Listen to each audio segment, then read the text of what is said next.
Sir, എല്ലാവരും മൊഴിയെടുത്തോ? കൂടെ ഉണ്ടായിരുന്ന കുറച്ച് പേരുടെ മൊഴിയെടുത്തു. സീൻ മാസ്റ്റർ തയ്യാറാക്കാൻ ASI പോയിട്ടുണ്ട്. ഡോക്ടർ എന്ത് പറഞ്ഞു? തെളിച്ചൊന്നും പറഞ്ഞില്ല. കുട്ടിക്ക് ബോധം വീണ് റൂമിലേക്ക് ഇപ്പം മാറ്റിയിട്ടുണ്ട്.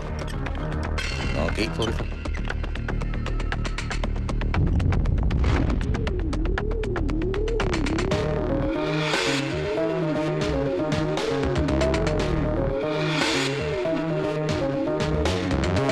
എന്താണ്? CI തോമസ് ജോർജ് നമ്മളൊക്കെ അണ്ടറിലായിരുന്നപ്പോ ജയിലിന്റെ ഇൻചാർജ് ആയിരുന്നു. നല്ല പരിചയ. എന്നെ കണ്ട കലിപ്പ. ഇയാളെന്താ ഇവിടെ?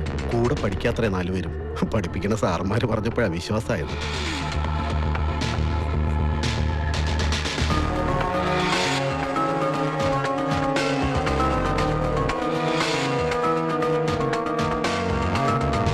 മാം, എന്നെ ആരും കൊല്ലാൻ ശ്രമിച്ചിട്ടില്ല. എനിക്കൊരു പരാതിയില്ല. ഒരുപക്ഷെ എന്തെങ്കിലും കണ്ട് പേടിച്ചതായിരിക്കും. സ്റ്റാങ്കിൾ ചെയ്യാൻ ശ്രമിച്ചതിന്റെ ലക്ഷണമൊന്നും കാണുന്നില്ല. ഓഹോ, എങ്കിൽ പിന്നെ കഴുത്തിൽ ഷാള് മുറുകിയതും ബോധം പോയതും എന്തിന്റെ ലക്ഷണാന്നൂടെ പറയണേ ഡോക്ടറെ? അതൊക്കെ പറയേണ്ടത് ഈ കുട്ടിയല്ലേ. ജെനി, നീ ആരെ പ്രൊട്ടക്ട് ചെയ്യാൻ നോക്കുന്നേ? ഉള്ളത് തുറന്ന് പറ പോലീസിനോട്. മാം, ഞാൻ പറഞ്ഞല്ലോ എനിക്ക് പരാതിയില്ലെന്ന്. അയ്യോ, ഈ കേസ് അന്വേഷിക്കാൻ മോൾ അങ്ങനെ പ്രത്യേകിച്ചൊന്നും എഴുതി ഒപ്പിട്ട് തരണ്ട. ഇതേ നോൺ ബെയിലബിൾ ഒഫൻസാ. വേണ്ടത് ഞാൻ ചെയ്തോളാം.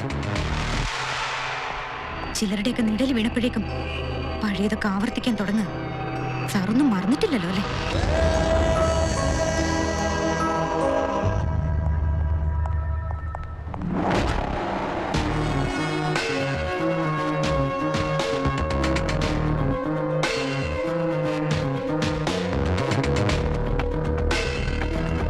വേണം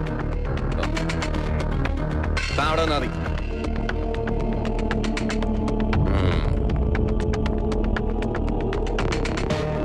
ഈ പത്മനാഭനുമായിട്ട് നിങ്ങൾ എങ്ങനെയാ? ഞങ്ങൾ ക്ലാസ്മേറ്റ്സ് ആണ് സർ. അന്നോ ഇന്നോ? അന്നും ഇന്നും.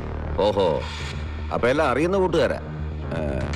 ഓക്കെ, ആരുടെ താല്പര്യമായിരുന്നു ഇപ്പൊ ഇങ്ങനെ ഒരു റീ എൻട്രി? അത് സാർ പപ്പുവിന്റെ ആഗ്രഹമായിരുന്നു. ഒരു രസത്തിന് വെറുതെ. രസത്തിന്? പെമ്പിള്ളാരെ കരുതിയരിച്ചു കൊല്ലുന്ന അവനൊരു രസമായിരിക്കും. അതിന് കൂട്ടു നിൽക്കുന്നതാണോ നിങ്ങളുടെയും രസം?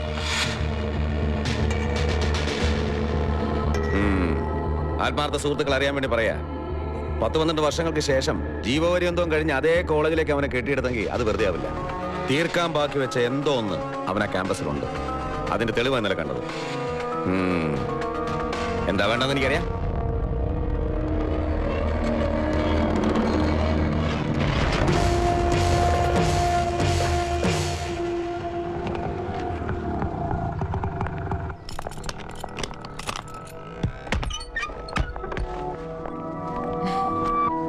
ഇവിടെ 6-7 വർഷമായിട്ട് ഞാൻ ഒറ്റയ്ക്കാ.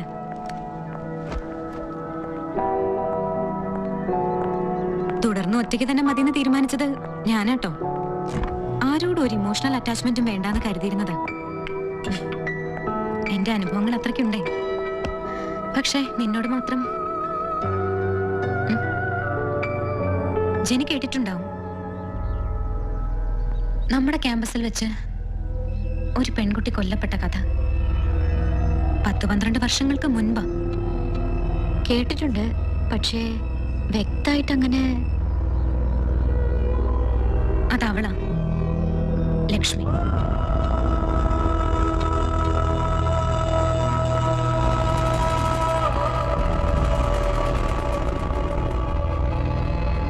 എന്റെ അനിയത്തി.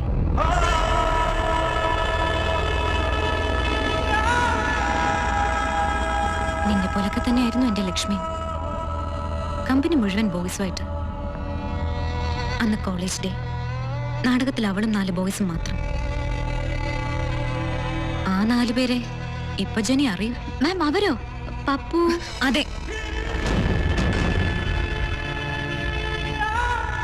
നാടകം കഴിഞ്ഞു. ഞാൻ നോക്കുമ്പം മേക്കപ്പ് പോലും മാറ്റിയിട്ടില്ല അവള്. അതേ വാട്ടർ ടാങ്കിന്റെ ചുവട്ടില് എന്റെ കുട്ടി.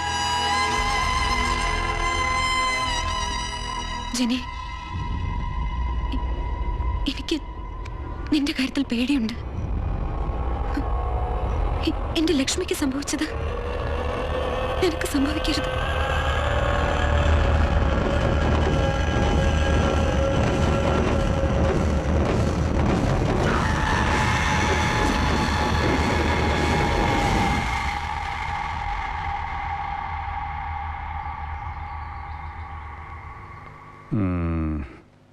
ഏലത്തിന് ഇപ്പൊ എന്നാ വില? ആ കുരുമുളകിനോ? ആ പോട്ടെ, റബ്ബറിനോ? ഈ കൂതറ റബ്ബറിനുണ്ട് 2 രൂപ, ഡിസ്നി ആണെങ്കിൽ 10 രൂപ. കേട്ടോ, ഇവന് അതെങ്കിലും അറിയാം. നിനക്കോ? അത്ര വലിയ അത്യാവശ്യമാണ്, ഞാൻ വേണേൽ വിളിച്ചു വെച്ചിട്ട് പറയാം. ആ, നിനക്ക് വിളിച്ചു ചോദിക്കണം. എടാ, മാളിക്കൽ മാത്തുക്കുട്ടിച്ചായനോട് ഏത് ഉറക്കത്തിൽ ചോദിച്ചാലും പറയുമായിരുന്നു മാർക്കറ്റ് എന്നതാണ്. നിന്റെ അപ്പന്റെ കാര്യാ പറഞ്ഞത്. രാവിലെ എന്റെ അപ്പനെ വിളിക്കാനാണോ നിന്റെ പപ്പ വന്നിരിക്കുന്നത്? പപ്പയ്ക്ക് ഇപ്പൊ എന്നാ വേണ്ടേ? എനിക്ക് വേണ്ടത് എന്റെ മോക്ക് നീ അത്യാവശ്യം കൊടുക്കേണ്ട സാധനം. എന്ത്? മനസ്സമാധാനം. മനെ, നീ കാലത്ത് തന്നെ വെള്ളമടി തുടങ്ങുമെന്ന് ഇവളെന്നോട് പറഞ്ഞതാ. നിന്നോട് ഞാൻ ഒരു വാക്ക് ചോദിച്ചോ? നേരം വെളുക്കുന്നേടം വരെ ക്ലബിലിരുന്ന് ചീട്ടുകളിയാണെന്ന് ഞാൻ അറിഞ്ഞതാ. എന്നിട്ടും നിന്നോട് ഞാൻ ഒരു വാക്ക് ചോദിച്ചോ? പക്ഷെ ഇപ്പോ നീ കോളേജിൽ പോണെന്ന് അറിഞ്ഞപ്പോ എന്റെ പൊന്നു മോനെ, ഞാൻ ആകെ തകർന്നു പോയടാ. അതപ്പാപ്പ സ്കൂളിൽ പോകാത്തോണ്ടാ. നീ മിണ്ടായിരടാ. മനെ, എല്ലാത്തിനും ഒരു സമയവും കാലമൊക്കെ ഉണ്ട്. വെറുതെ വീട്ടിലിരുന്ന് തിന്നുകുടിച്ച് ബോറടിക്കണ്ടെന്ന് കരുതിയാണ് നിന്നോട് ഞാൻ പാർട്ടിയിലേക്ക് വരാൻ പറഞ്ഞത്. എടേ, യൂത്ത് വിങ്ങിന്റെ 18 ജനറൽ സെക്രട്ടറിമാരിൽ ഒരെണ്ണം ഇവന് വേണ്ടി ഞാൻ റിസർവ് ചെയ്തു വെച്ചതാ. പക്ഷേ അതും ഇവന് വേണ്ട. വല്യപ്പച്ച ഒരു വാക്ക് പറഞ്ഞാ മതി, ഞാൻ ഈ പഠിപ്പൊക്കെ നിർത്താം. സെക്രട്ടറി ആക്കണമൊന്നുമില്ല. കണ്ടോ, ഇതാണ് സ്പിരിറ്റ്. Thank you. വീണ്ടും പുച്ഛം. പപ്പയ്ക്ക് വേറെ പണിയൊന്നുമില്ലേ? ഇതിന്റെ മണ്ടിൽ ഇതൊന്നും കയറുകയല്ല. പപ്പ ചെല്ല്, മീറ്റിംഗ് വൈകണ്ട. ഓ, ശരിയാ. അപ്പൊ ഇറങ്ങട്ടെ മക്കളെ. ആ വിട്ടോ. എന്താ, ഞാനങ്ങ് ഇറങ്ങുവാ. ഒരു ലേന ചർച്ചയുണ്ട് ആലുവയിൽ വെച്ച്. ആരുമായിട്ടാണോ? ആരെങ്കിലുമൊക്കെ ആയിട്ട് കൊറേ ഉണ്ടല്ലോ. നീ എന്താണ് വിചാരിച്ചത്? നിന്റെ കോരപ്പനെ കാണിച്ച് അങ്ങ് വരണ്ടു വന്നോ? എന്റെ പട്ടി പേടിക്കും. കാലത്തിൽ അപ്പനെ പറഞ്ഞോണ്ടല്ലോ, കൊച്ചിരിക്കുന്നു ഞാൻ നോക്കില്ല. നിർഗന്ധലക്ക് ഞാനൊന്ന് വെച്ച് തരുവേ. ആഹാ, ഇതിനെതിരെ ഞാൻ ശക്തമായിട്ട് ആഞ്ഞടിക്കൂടി. ആഞ്ഞടിക്കും. വെറുതെ പേടിപ്പിക്ക പന്നി.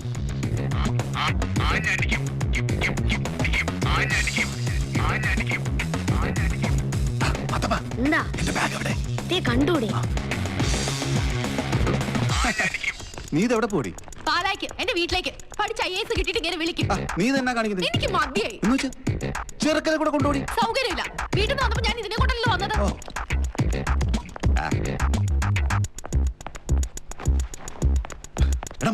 മമ്മിയുടെ പോയി കാർ കയറാ. ആഹാ, അങ്ങനെ അപ്പൊ ഒറ്റയ്ക്ക് വിലസണ്ട കേട്ടാ. ഇവനെയൊക്കെ ഏത് നേരത്താണോ? അത് അന്നേരം ആലോചിക്കണം.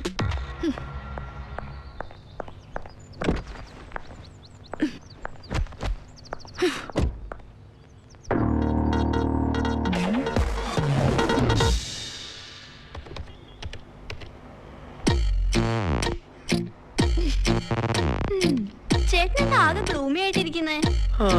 മോളെ, വിവാഹ ജീവിതത്തിലേക്ക് കടക്കും മുമ്പ് ഒരു കാര്യം എപ്പോഴും ഓർക്കണം.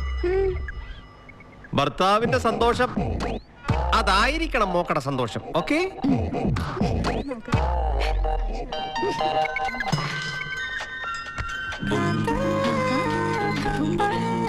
അതെ, ഞാൻ ഇറങ്ങിട്ടോ. നല്ലൊരു പണി കൂടി കൊടുത്തിട്ടുണ്ട്. മാത്തനെ വീട്ടിൽ തന്നെ നിർത്തി. ഇനി കോളേജിൽ പോകുന്നു കാണണമല്ലോ. മുന്നേ ഞാനിവിടെ പൂട്ടിയിട്ടുണ്ട്. വീടും കുടുംബവും ഇല്ലാത്ത ബാക്കി 2 പേരുണ്ടല്ലോ. ഇനി അവര് പോട്ടെ കോളേജില്.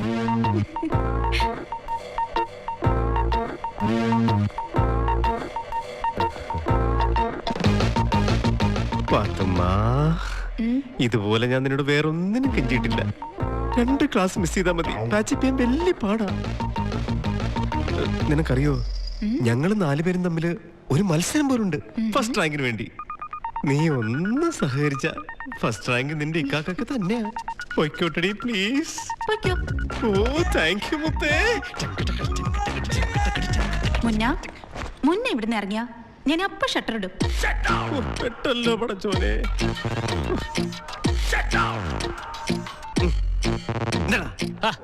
ഇത് എവിടെ പോയി കിടക്കുകയാണ്? മണി 11 കഴിഞ്ഞില്ലേ? എടാ, പാത്തുമ്മ എന്നെ പൂട്ടിയിരിക്കുക.